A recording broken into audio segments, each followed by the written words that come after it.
what's up guys, welcome back to another video. This is a reaction to will America go to war with Iran. So I done a video yesterday looking at what was it looking at? Oh, a military comparison between Iran and America, and I've been seeing videos pop up all over YouTube to do with like the two leaders of the countries, and then obviously Israel and Iran, and then the US backing Israel and stuff like this. And it is looking like America is more and more likely going to be getting involved in some kind of conflict. I don't know at what length, whether it's just supplying Israel or whatever it is, but they're going to be involved to a degree. And yeah, I'm interested to see what this video goes into, to do, like, I guess, go through the details of what could possibly be the reasons as to them getting involved fully with the war, or yeah, just the things around that. But we're going to jump into this reaction. Obviously, let me know your thoughts. I assume 99% of people are not wanting to get involved. Maybe the odd few have their reasons for wanting to. But obviously it's not great. You don't want to be in a war because obviously loss of life happens then. But yeah, I guess we're going to see what this video teaches us and explains to me. And yeah, that's pretty much it. Let's jump into this reaction and see what it has to say. An unprecedented military airlift is underway.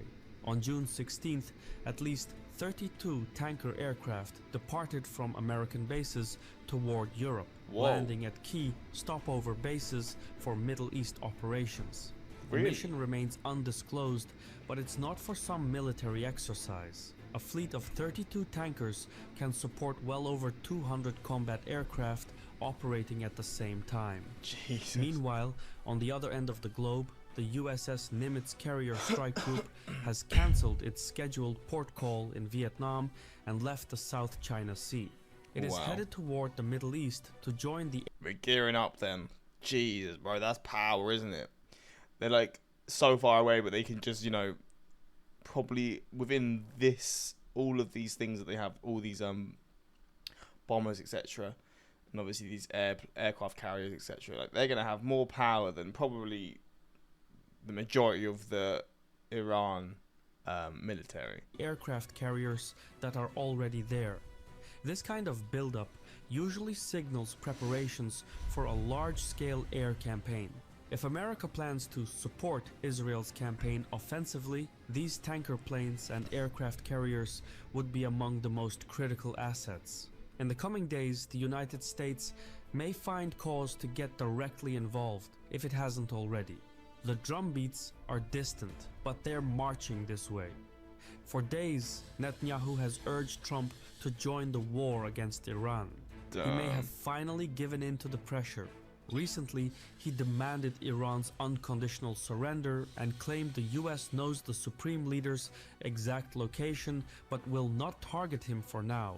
This story was picked up by nearly 250... Oh, this is an ad. Secure the bag, baby. This is a major development. Previous... Iran has no coherent opposition to speak of. Is it an ad? I don't know if it is an ad. To cut ties with the regime and support a mass uprising. This is a major development. Iran has no coherent opposition to speak of, which is why all previous uprisings failed. But with the Crown Prince stepping in as a dark horse candidate, a unified opposition could emerge. This story has barely been picked up though. Only 80 sources reported on it, and most sources lean toward the right. So there's still much to piece together about what comes next. I use Ground News to connect... That was a very good ad, I'll be honest, because that really integrated very well. ...the dots, because it allows me to check out local, and this I asked Ground, where they share report and Ground News. Incorporate it well. Israel's airstrikes have hit hard, but not deep enough. Satellite imagery shows damage at Natanz, which is Iran's main uranium facility. Key buildings have been leveled, and more than a dozen top scientists have been killed. Damn. This building, for instance, turns weapons-grade uranium into uranium metal, which forms the core of a nuclear weapon. Rebuilding it could take up to a year. However, the real problem remains. Iran's most protected site, the Fordo fuel enrichment plant, is buried deep inside a mountain near Qom. Encased in reinforced concrete, the facility is believed to be beyond the reach of any Israeli weapon known to exist. It was built in secret and only publicly unveiled in 2009. Right, so I assume they're going to need some US bombs to penetrate this, right? Since then, Fordow has been at the center of international attempts to curb Iran's nuclear program. But Iran has other ultra-secure facilities to rely on besides Fordow. Tehran has recently been building an even deeper, more fortified site known as Pickaxe Mountain Plant. It is built straight into a mountain just a few kilometers south of Natanz. While Fordow is believed to have 2 tunnel entrances, Pickaxe has at least 4, making it much harder to seal off by bombing. Its underground chambers are also believed to offer more floor space. Iran has barred the IAEA from inspecting the site, so most of what is known about Pickaxe comes from open source leaks and a fair amount of speculation. Okay. However, if Iran decided to assemble a nuclear weapon while under attack, this is the place they would do it. Conventional bombs simply can't reach it. Israel's best bunker busters, like the US-supplied GBU-28, can penetrate up to 6 meters of concrete, but that is nowhere near enough for the hardened chambers of Pickaxe or even Fordow. The only weapon that stands a chance of getting through is the GBU-57 Massive Ordnance Penetrator. This 13,000 kilogram bomb can smash through 61 meters of concrete. It is the most sophisticated bunker buster we know of. But only the US Air Force can deploy it, using the B-2 bomber. No other aircraft is configured to carry it. This aircraft will never not amaze me, bro. So this is the only one that can actually release it as well. So this aircraft, not only does it look crazy, but it's actually so damn useful. I mean, of course it's useful. It's so damn useful for this specific situation as well. And Israel has no B-2 bombers. So, to destroy Iran's nuclear program, Natanz, Fordow, and Pickaxe will have to be taken down. And only America can pull the trigger. Oh, damn. Admittedly, air power alone... This is really reminding me of weapons of mass destruction. I was too young for that, right? But I assume with this, they have intel again that they're building nuclear weapons. I mean, I think they left the nuclear agreement or something, and with that, I guess they're probably just planning something. But god damn, you'd hope this is true, because imagine after all of this, it just isn't true, and then it just leads to loss of like so many innocent people's lives. I don't know how it's going to be, and I assume they've got intel that's based off what Iran have said themselves, but damn, bro, I'm getting a bit of deja vu right now. May not be enough. Special forces would have to be deployed on the ground to confirm the destruction of each site, but the bottom line is that American involvement, especially in aerial operations, is inevitable. Most of the US tanker aircraft landed in Italy, Spain, and Germany at bases that typically serve as launch pads for operations in the Middle East. Morro Air Base in Spain is one such example. It is a place where tanker aircraft specialize in taking off to refuel B-2 bombers in the air. Doing so would then allow the bombers to keep flying to the Middle East to carry out attacks. So, what we're seeing is the formation of an air corridor designed to sustain a prolonged assault. A fleet of 32 tankers can keep over 200 combat aircraft in the air at the same time. There is no need for that kind of support in a region where the US already has a massive footprint. So, either America is preparing to strike Iran directly, or it is setting up a refueling mission over Iraq or Syria to let Israeli jets carry more bombs instead of external fuel tanks. The latter is the safer bet for the United States. With that many US tanker aircraft refueling Israeli jets, Israel can begin the second phase of the war, the Dahiya Doctrine. And from here, things get dark really fast. The Dahiya Doctrine is a controversial military strategy that involves the use of overwhelming firepower, including attacks on civilian infrastructure to deter enemies. Jeez. It is named after a suburb of Beirut that was heavily bombed during the 2006 Lebanon War. The doctrine is designed to inflict massive destruction, pressure civilians to turn against local officials, and... I mean, to be fair, from what I know, the Iranian civilians are quite against the government anyway, aren't they? I remember during, I think it was the last World Cup, and the players done like a, I can't remember what it was, but the football players on the Iran team done some sort of gesture against the government, and I assume that's in line with a lot of the civilian population. It's to do with like women's rights and stuff, to do like that. So I don't think they're necessarily like going to be that hard to turn in regards to that, but it's just the way you go about it is probably going to be fucking horrifying. That's my latest knowledge on that, though. That was like 3 years ago, but I assume not much has changed in regards to the civilian population's opinions on, I say, the government or the people who are running the country.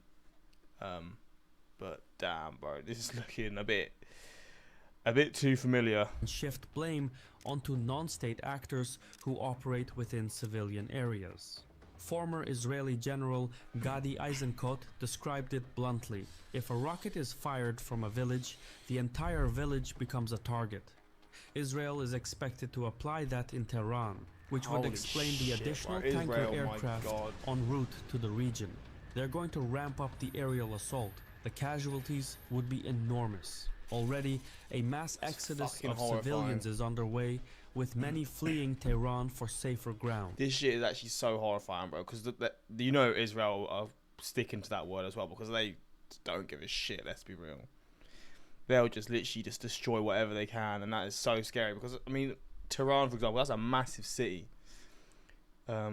Iran's a very highly populated country, so fucking hell, bro, this is gonna get dark. Critics argue the doctrine violates key principles of international law, I assume it probably namely does. the distinction between civilians and combatants, the requirement for proportionality, and the prohibition on collective punishment under the Geneva Convention. That is all very true, but sometimes power makes its own rules, and the world has no choice but to move on. Will this not also just lead to Israel becoming even more hated in this region, if they can even become more hated? Because you're doing this to, if you're just going to kill loads of civilians, you're not going to become, like, it's just going to make your existence so much worse for the years coming as well. I mean, look, maybe they've probably had some sort of trigger to cause it, but god damn it, I'll be real. If this is going to happen and it's going to get as bad as this is sort of suggesting, then yeah, they're gonna be facing a lot of issues in years to come. They probably would be anyway, but even more. This is the war American, Israeli, and Iranian policymakers have prepared for the last 40 years. It has all come down to this. Iran knows the United States is likely to join Israel in attacking its nuclear program. In anticipation, Iran has held back most of its hypersonic missiles, storing them deep underground in bunkers where Israeli bombs can't reach.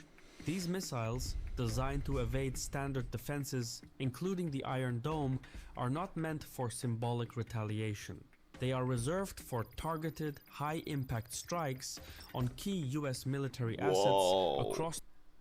Holy shit. Oh, okay.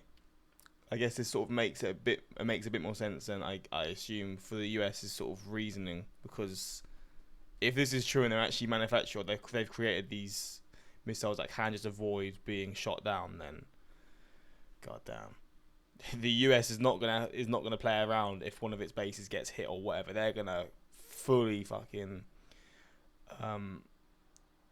like not crack down on it, but they're gonna get fully like just bombarding Iran. I can almost guarantee it. The periphery, if America gets involved directly. Iran's strategy could include military bases such as the British Air Force Base, Akrotiri, and the Andreas Papandreou Air Base, both in Cyprus. These two are used for surveillance and regional operations and would make for top priority targets. Other targets could include the Al Udeid Air Base in Qatar, which serves as America's main regional command center.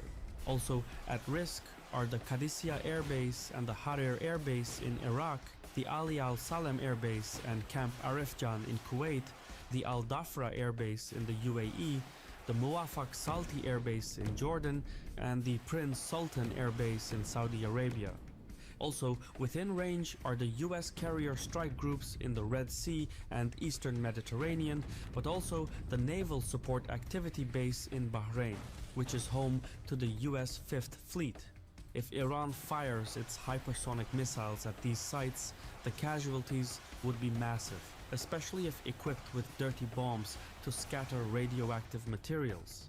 Despite Iran's efforts to hide its arsenal and nuclear sites deep underground, the US military has weapons that can still reach them. Tehran understands that if the conflict turns into a full-scale war, even its most secure sites might not stay safe for long, which is why it is carefully weighing when, where, and if to use its most powerful weapons. This will not end well. Many will die, but the last time someone struck US bases, they got a glimpse of the portable sun. Yeah, bro, I fucking hope not, because that's now. Now, like the day and age that we have now, right? The power that you have in the nuclear bombs, my God, I fucking hope they don't make that choice to fucking shoot a US base. Just don't do it, man. Please. You know, geopolitics are getting serious when Shirvan and Caspian Report post 2 videos in less than 1 week on the same situation. Anyone remember when Trump was touting this never would have happened if yeah, I remember that. He was like, oh, there's no wars under me. As soon as I get back, there's going to be no wars. Yeah, it's not looking like that. 3,000 years ago, Yahweh has warned his people. Iran were months away from having a nuclear weapon. What? Okay. America in the Middle East, fool me once, shame on you. Fool me 57 times. Hey, Israel need more missiles. Iran has been weeks or months away from getting a nuke my entire life. Yeah, that's what I'm saying. But yeah, I guess we're going to see how all of this unfolds. It's definitely heating up. But this video did a good job teaching my numb nut brain the situation. Let me know your thoughts. Obviously, people will be very split on this. There's going to be a lot of loss of life if it does escalate to this level, and it's looking like it's not slowing down. So that's pretty scary. But yeah, I guess we'll see. Obviously, there's more to it than this. It's easy to just sort of make comments and this and that. But at the end of the day, there's probably more than I actually realise as to maybe why the US are getting involved or this and that. But yeah, that's pretty much it. Until next time, like, subscribe. Peace.